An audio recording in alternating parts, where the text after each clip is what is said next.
컴투스의 리포트 분석해 볼게요. 자, 컴투스의 최근 3개월 주가 흐름 보고 계시고요. 1월, 2월, 3월, 4월 현재까지의 주가 추이입니다. 자, 컴투스는 1월 특히 하순에 거래량이 상당히 크게 증가하면서 주가 탄력성 있게 쭉쭉 레벨업이 되었죠. 자, 아쉬운 점은 여기서 추가적으로 좀 더 올라가지 못하고 2월달 들어서는 다시 한 21선 부근까지 조정이 나왔고요. 조정 이후에 한 번 더 이렇게 반등을 하는데, 자, 3월 초 그쵸, 중동의 지정학적 리스크가 불거진 때죠. 그러다 보니까 시장이 좀 출렁였고요. 컴투스의 주가도 이런 변동성을 보였습니다. 쭉쭉 밀렸죠. 쭉쭉 밀린 다음에 그쵸, 1월달에 오른 요 상승분을 거의 뭐 반납하다시피 했습니다. 자, 그 이후로 다시 좀 반등을 했는데 최근에는 이런 박스권의 흐름 계속 이어지고 있는 종목입니다. 자, 그리고 뭐 최근 3개월 동안 증권사에서 제시하고 있는 향후 1년 목표 주가 평균값은 4650원이고요. 현재가 대비 상승률 한 20% 정도 되죠. 자, 그럼 탐방 리포트 한번 보도록 하겠습니다. 자, 리포트 보니까 가장 최근에 눈에 띄는 리포트가 하나 눈에 띄죠. 하반기 풍부한 신작 모멘텀이라 되는데요. 그래서 게임주들은 이런 신작 모멘텀이 또 주가에 상당히 큰 영향을 미치죠. 자, 그럼 핵심 내용 한번 보도록 하겠습니다. 자, 그럼 이 컴투스가 어떤 회사인지 한번 설명해 드리도록 하겠습니다. 컴투스는 우리 대한민국 모바일 게임 1세대이자 글로벌 게임 강자라고 말씀드릴 수 있겠는데요.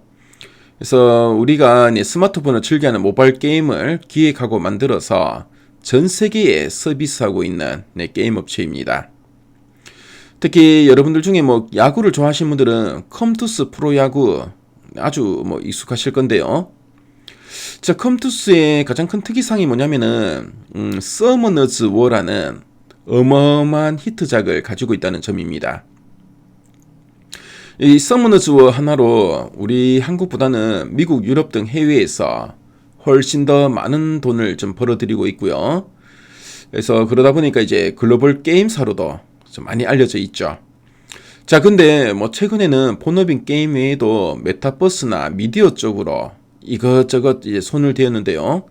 자, 근데 이제 뭐 돈을 좀 뭐 까먹으면서 회사가 잠시 힘든 시기를 겪고 있습니다. 자, 그럼 두 줄리아 부분 한번 보도록 할게요. 첫 번째 포인트입니다. 신작 라인업 확대로 턴어라운드 기대라고 되어 있죠. 그래서 그동안 뭐 이것저것 이제 딴짓하느라 잠시 부진했던 컴투스가 본업인 게임으로 돌아와서 새로운 신작들을 줄줄이 쏟아낼 준비를 마쳤다라고 보시면 되겠고요. 그래서 여기서 뭐 턴어라운드라는 말이 나오는데, 턴어라운드라는 거는 바닥을 치고 있던 회사의 실적이 다시 이제 흑자로 돌아서면서 화려하게 부활한다는 뜻입니다.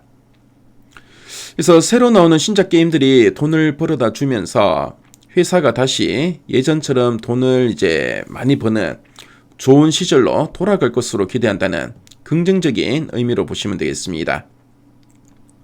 자, 그리고 두 번째 포인트 한번 볼게요. 기존 IP 의존과 신작 흥행 여부가 핵심 변수라고 되어 있습니다. 자, 여기서 기존 IP는 앞서 말씀드린 그 서머너즈 워나 야구 게임을 말하는데요. 그래서 컴투스의 가장 큰 약점이 뭐냐면은 바로 이 옛날 게임들이 벌어다 주는 돈에 너무 좀 의존도가 높다는 거죠. 그래서 형만한 아우 없다고 옛날 게임만 쳐다보고 있으면은 회사가 더 크게 성장할 수는 없게 됩니다. 자, 그래서 앞으로 출시될 새로운 게임들이 얼마나 대박을 치느냐가 이 컴투스의 앞으로의 그 미래와 주가를 결정지을 가장 중요한 운명의 갈림길이라고 보시면 되겠고요. 그래서 이런 신작, 그러니까 이런 새로운 게임들이 터지면은 주가가 이제 상당히 좀 탄력성 있게 레벨업을 할 것 같고요. 자, 근데 만일에 또 실패할 수도 있겠죠. 그래서 실패를 하면은 다시 제자리 걸음을 할 거라는 냉정한 평가라고 보시면 되겠습니다. 자, 그럼 아랫단에서는 좀 더 이제 구체적인 내용들 한번 보도록 할게요. 자, 보니까 이제 신작 파이프라인 기반의 턴어라운드라고 되어 있죠. 그래서 좀 대형 신작, 그래서 도원암기나 제우스 같은 이런 대형 신작으로 실적 반등이 기대된다라고 하고 있고요.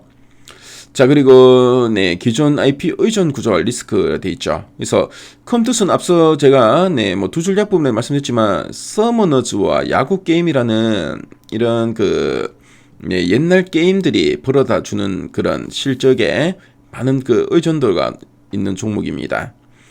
그래서 신작 흥행 부재 시에는 성장 정체 리스크가 존재한다. 이런 점들도 여러분들 좀 감안하시면 좋을 것 같고요. 자, 그리고 구조 조정이 이제 완료되면서 본업이익의 레버리지 효과도 좀 기대되고 있는데 올해에는 영업이익이 흑자 전환이 전망되고 있습니다. 자, 그래서 앞으로 이제 하반기 신작 성과가 실적과 주가의 방향을 결정할 것으로 보여지고요. 그래서 지금 보면 이제 우리 국내와 글로벌에 이제 동시 출시 전략을 좀 내놓고 있고, 그래서 외형 성장이 확대될 것으로 전망되고 있습니다. 자, 그럼 상세 보기 클릭해서 리포터문을 쭉 한번 훑어볼게요.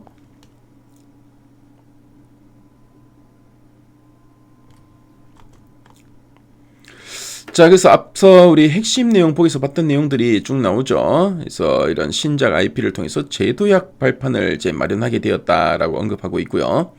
자, 그리고 도원암기가 새로운 출발점이 될 거다라고 하고 있습니다. 그래서 본업에서 이익 레버리지 효과도 기대된다라는 이야기 쭉 하고 있고, 지금 현재 주가가 너무 이제 저평가돼 있다는 거죠. 그래서 앞으로 또 신작이 성과 좋으면은 충분히 탄력성 있게 레벨업 할 수 있는 종목이다라고 보시면 되겠습니다. 그래서 관련해서 좀 더 이제 상세하게 잘 풀어서 쓰고 있고요. 자, 그리고 이런 표나 그래프 자료도 잘 정리되어 있죠. 특히 신작 모멘텀 이 부분이 상당히 중요한데요. 그래서 리포트 원문을 보시면은 이런 자료들이 상당히 잘 정리되어 있고 상세하게 그 내용들도 잘 언급하고 있습니다. 그래서 컴투스에 대해서 좀 더 알고 싶은 분들은 미래 가이드에 들어오시면은 이 리포트 원문 무료로 볼 수 있으니까요. 참조해 보시면 상당히 도움이 많이 될 것 같네요.